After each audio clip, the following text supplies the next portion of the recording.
नमस्कार साथियों, एक बार फिर से स्वागत करता हूं आप सभी का अपने YouTube चैनल पे।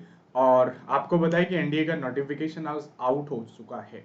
तो काफ़ी जो बच्चे हैं उनकी क्वेरीज है कि भाई फॉर्म कैसे फिल करें और फॉर्म फिल करते टाइम कौन कौन सी जो मिस्टेक हैं जो बच्चा करता है आप उनको कैसे अवॉइड कर सकते हैं, क्योंकि मिस्टेक करने का मतलब है कि आपका फॉर्म रिजेक्ट हो रहा है। ठीक है, तो आपको उस रिजेक्शन से बचना है, क्योंकि आप यही रिजेक्ट हो जाते हो तो आपकी सारी मेहनत, आपकी प्रिपरेशन करना सब कुछ क्या है, बेकार है। ठीक है, तो कुछ ऐसी बातें जो आपको ध्यान में रखनी है फॉर्म फिलिंग के टाइम पे, वो मैं इस वीडियो के थ्रू आपको बता देता हूं।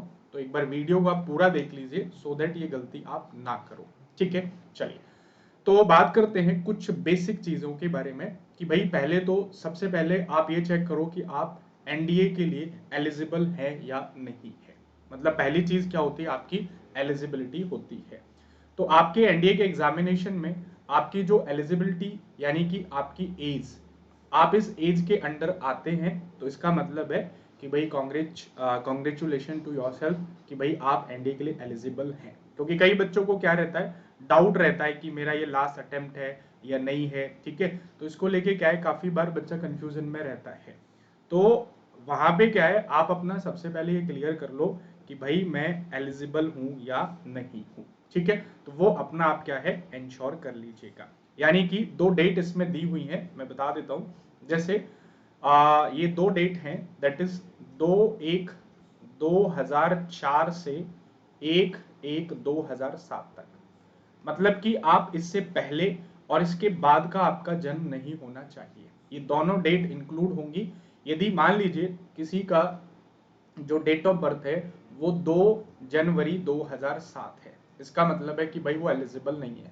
किसी का 1 जनवरी 2004 है तो वो भी एलिजिबल नहीं है।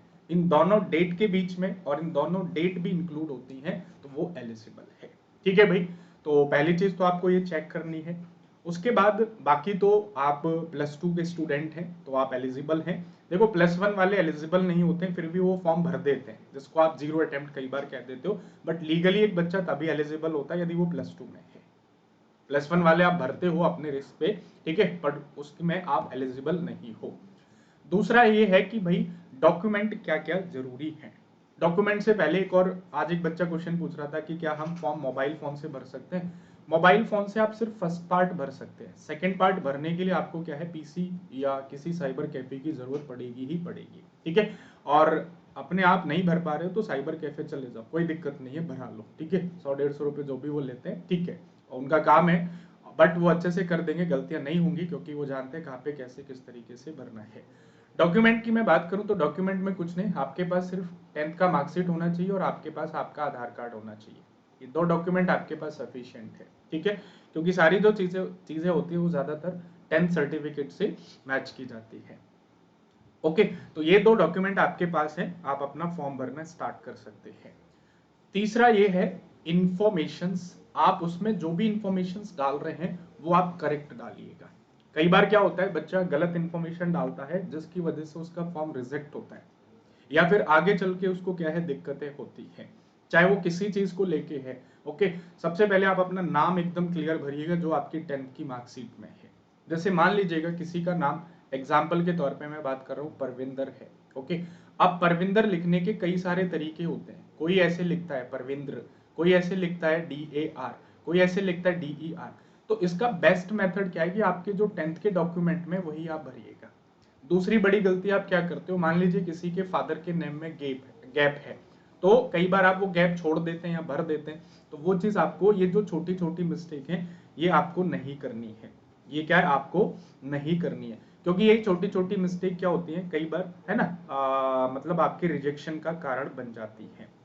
दूसरा, एक हमारे जो बच्चे होते हैं वो क्या करते हैं, लास्ट डेट का इंतजार करते हैं। मतलब बिल्कुल लीजेंड वाली फीलिंग, जब बिल्कुल लास्ट डेट होगी उस दिन ही वो फॉर्म भरेंगे।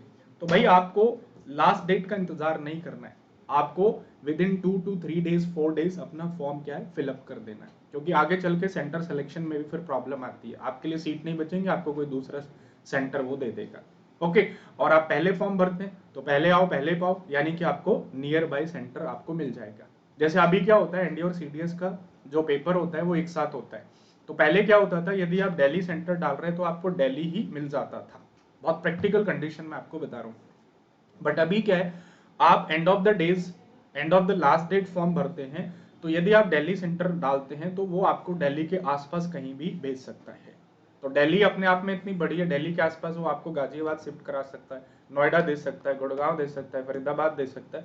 तो वो फिर आपके लिए क्या हो जाता है, उस दिन के लिए एक बर्डन हो जाता है कि आपको एक्स्ट्रा ट्रैवलिंग करनी पड़ती है आपको, या फिर वो कहीं दूसरा सेंटर दे सकता है, दिल्ली से देहरादून भेज सकता है, लखनऊ भेज सकता है। तो भाई ये चीज आप पहले इंश्योर कर लीजिए, पहले आपको चॉइस ऑफ सिलेक्शन मिल जाता था यदि आप लास्ट डेट में भी भरते थे। बट अभी क्या है, अभी एनडीए सीडीएस दोनों का पेपर एक साथ होने की वजह से ये चीजें बहुत हो रही है। तो भाई पहले पाओ, पहले आओ, पहले पाओ, पहले ही आप अपना फॉर्म भर दो, ठीक है।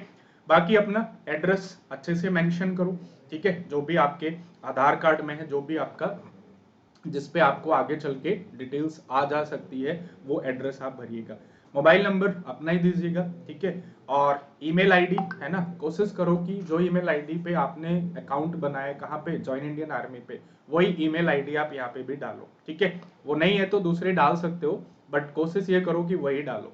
या फिर जो बच्चे पहली बार भर रहे, जिस आईडी को आप यहाँ पे डाल रहे हो, उसी आईडी से आप क्या करिएगा, ज्वाइन इंडियन आर्मी पे अपना अकाउंट बना लीजिएगा। मतलब एक ही आईडी रखिए, 17 आईडी रखने का कोई फायदा नहीं है, ताकि चीजें क्या है स्मूथली आगे के लिए आपको कोई भी प्रॉब्लम ना हो, ठीक है।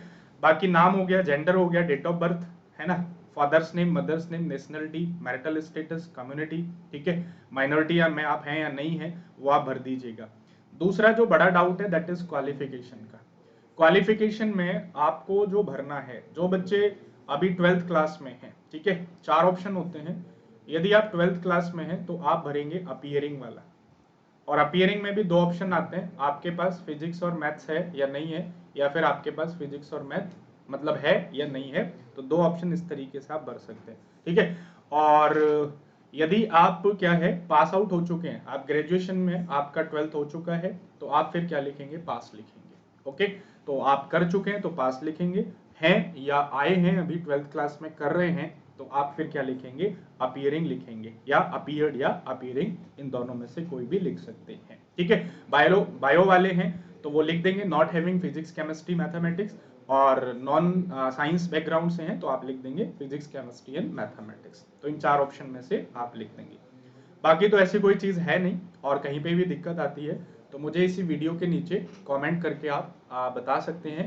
नेक्स्ट वीडियो में मैं बात करूंगा कि चॉइस ऑफ फिलिंग, ठीक है, और मतलब फिलिंग ऑफ चॉइस कैसे करें, यानी कि आप अपने चॉइस की फिल कैसे करें, किस तरीके से आपको मतलब चॉइस को रखना है कि आपका इजीली सिलेक्शन हो जाए, या आपको आगे चल के मेरिट में दिक्कत ना हो। उसके लिए अब जाग जाइए, अनअकैडमी आपके लिए अभी भी 19 मई तक 20% का ऑफ दे रहा है, एंड बहुत सारे बैचेस भी आपके लिए स्टार्ट हो रहे हैं। तो अब अपनी प्रिपरेशन को सीरियसली होकर स्टार्ट कर दीजिएगा, ठीक है। Use code SS30 to start your preparation and save your 20% on your Unacademy subscription. So let's meet on next video कि चॉइस कैसे फिल करें, ठीक है। जय हिंद, जय भारत।